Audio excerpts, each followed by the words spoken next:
menurunkan ayat-ayat ini. Ayat yang pertama daripada ayat yang dibaca ini, iaitulah firman Allah Ta'ala, وَلَا تَنْكِحُوا الْمُشْرِكَاتِ حَتَّى يُؤْمِنُوا وَالْأَمَةُ مُؤْمِنَةٌ خَيْرٌ مِّن مُّشْرِكَةٍ وَلَوْ أَعْجَبَتْكُمْ وَلَا تُنْكِحُوا الْمُشْرِكِينَ حَتَّى يُؤْمِنُوا وَالْعَبْدُ مُؤْمِنٌ خَيْرٌ مِّن مُّشْرِكٍ وَلَوْ أَعْجَبَكُمْ أُولَٰئِكَ يَدْعُونَ إِلَى النَّارِ وَاللَّهُ يَدْعُو إِلَى الْجَنَّةِ وَالْمَغْفِرَةِ بِإِذْنِهِ وَيُبَيِّنُ آيَاتِهِ لِلنَّاسِ لَعَلَّهُمْ يَتَذَكَّرُونَ وَلَا تَنْكِحُوا الْمُشْرِكَاتِ حَتَّى يُؤْمِنُوا. Dan janganlah kamu berkahwin dengan perempuan-perempuan kafir musyrik sebelum mereka beriman, yakni sebelum mereka memeluk agama Islam. Umum ayat ini menunjukkan semua kafir. Sama ada kafir Wathani yang menyembah berhala, ataupun Majusi yang menyembah api, ataupun Kitabi, golongan ahli kitab. Mengikut umum ayat ini, maka terdapat kekhilafan ulama. Adakah ayat ini dinasahkan ataupun tidak? Setengah ulama mengatakan ayat ini dinasahkan dengan ayat yang membenarkan orang-orang yang beriman berkahwin dengan perempuan ahli kitab, iaitulah orang-orang Yahudi dan orang-orang Nasrani. Wal muhsanati, dan perempuan-perempuan yang bersih, yang baik, min ahli kitab, daripada ahli kitab, min qablikum, dari yang dulu daripada kamu. Di mana ayat yang diturunkan kemudian membenarkan lelaki Islam berkahwin dengan perempuan ahli kitab. Setengah ulama, ayat yang kemudian ini menasahkan berkait dengan pengharaman dengan golongan ahli kitab. Setengah ulama mengatakan kebenaran berkahwin dengan golongan ahli kitab itu adalah satu pengecualian, bukannya menasahkan ayat. Mengecualikan. Allah Ta'ala mengecualikan lelaki Islam berkahwin dengan golongan ahli kitab. Walaupun demikian, Sayyidina Umar ibn al-Khattab radhiyallahu anhu melarang Talhah bin Ubaidillah dan Hudzaifah daripada mengahwin ahli kitab. Mengikut At-Tabari di dalam tafsirnya, Talhah berkahwin dengan seorang perempuan Yahudi dan Hudzaifah berkahwin dengan seorang perempuan Nasrani.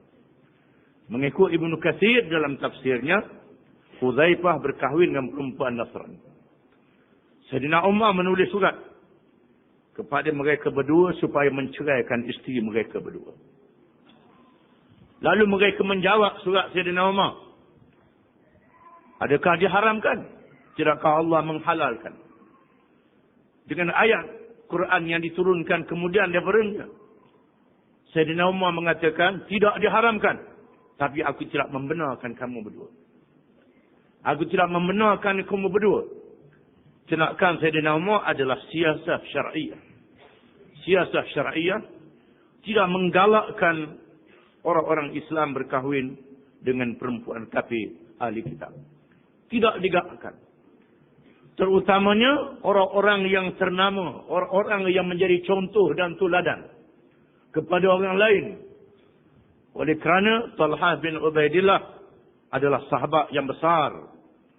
Begitu juga Hudzaifah adalah seorang sahabat yang diteladani oleh orang lain.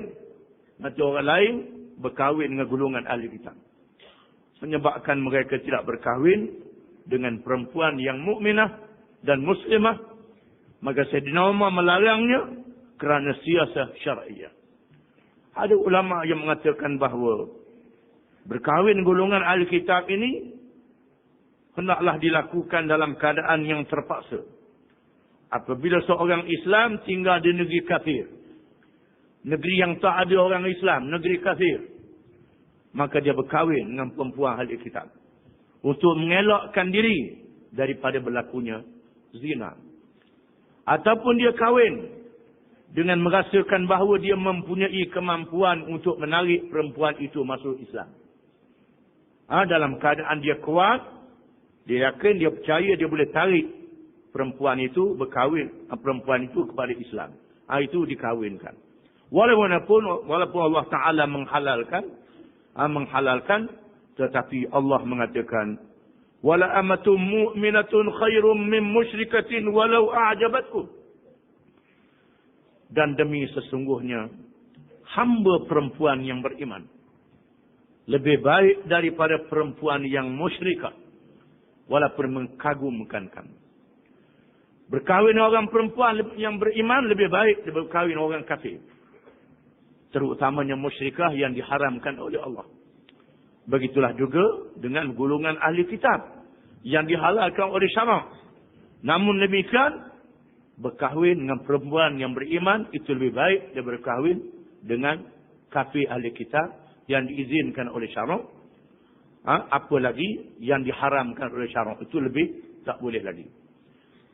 Dan Rasulullah SAW bersabda dalam satu hadis, "Ad-dunya mata' wa khairu mata'iha al-mar'atu as-salihah." Dunia adalah kesenangan hidup, keselesaan hidup, kesedapan hidup. Sebaik-baik dunia, mata benda dunia yang menjadi kenikmatan hidup ialah perempuan yang soleh.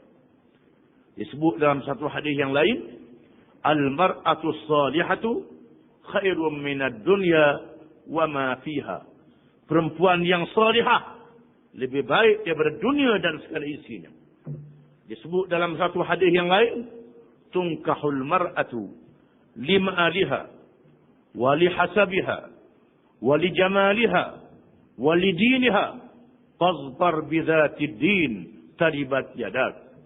Dikahwinkan perempuan itu kerana hartanya, kerana harta dia banyak. Perempuan yang kaya. Kerana keturunannya, kerana dia keturunan orang bangsawan. Kerana rupa parahnya yang cantik. Dan kerana agamanya. Maka utamakan yang agama. Nescaya puas hatimu. Taribat yadah. Asal maknanya, tanganmu berlemoran dengan tanah. Yang dimaksudkan sini bandingan dengan kanak-kanak yang bermain dengan tanah. Kanak-kanak yang bermain dengan tanah.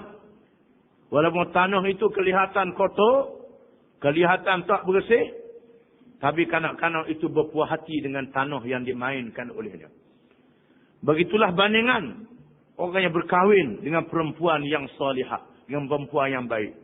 Puas hatinya. Puas hatinya. Kerana berkahwin, kerana harta dia boleh jadi hamba kepada perempuan itu. Kerana keturunan dia dihinanya kita. Kerana rupa parah dia digoda dengan berbagai-bagai cara kerana terpengaruh dengan dia. Tetapi kalau yang beragama, maka puas hatimu. Kalau ada belaka semua perkara itu, maka itulah yang sebaik-baiknya. Ulama tafsir mengatakan ayat ini diturunkan mengikut At-Tabari, Abdullah bin Jahash radhiyallahu anhu, dan mengikut Ibnu Katsir, Abdullah bin Rawahah radhiyallahu anhu. Abdullah bin Jahash ialah yang syahid di dalam peperangan Uhud. Kalau melawat Bukit Uhud, salah satu daripada kubur yang berhampiran dengan Hamzah dan kubur Abdullah bin Jahash. Setengah ulama mengatakan Mus'ab bin Umair. Adapun Abdullah bin Rawahah yang syahid dalam peperangan Mu'tah di Jordan. Ini khilaf yang antara Tabari dan Ibnu Katsir. Yang pentingnya peristiwa itu berlaku. Boleh jadi dua-duanya berlaku. Di mana sahabat ini memiliki seorang hamba perempuan berbangsa Habasyi, berbangsa Negro, berbangsa orang kulit hitam. Lalu ditampaknya hamba perempuan itu. Kemudian dia menyesal dan menghadap Nabi SAW. Lalu Nabi kata, macam mana hamba itu? Lalu Abdullah bin Rawahah berkata, "Tashhadu an la ilaha illallah wa annaka rasulullah wa tuhsinul wudu wa tuqimus salah wa tuqimus salah." Dia ni seorang perempuan yang mengucap bahawa tidak ada Tuhan yang sebenar melainkan Allah, dan engkau Rasulullah. Dia berwudu dengan baik, dia mendirikan sembahyang, dan dia berpuasa. Wa tasuma Ramadan, dia berpuasa Ramadan. Dia mendirikan sembahyang. Dia mendirikan sembahyang. Maka jawab Nabi SAW, idzan fahiya mu'minah. Kalau begitu dia seorang perempuan yang beriman, kata Rasulullah. Lalu dia bersumpah, dia mengatakan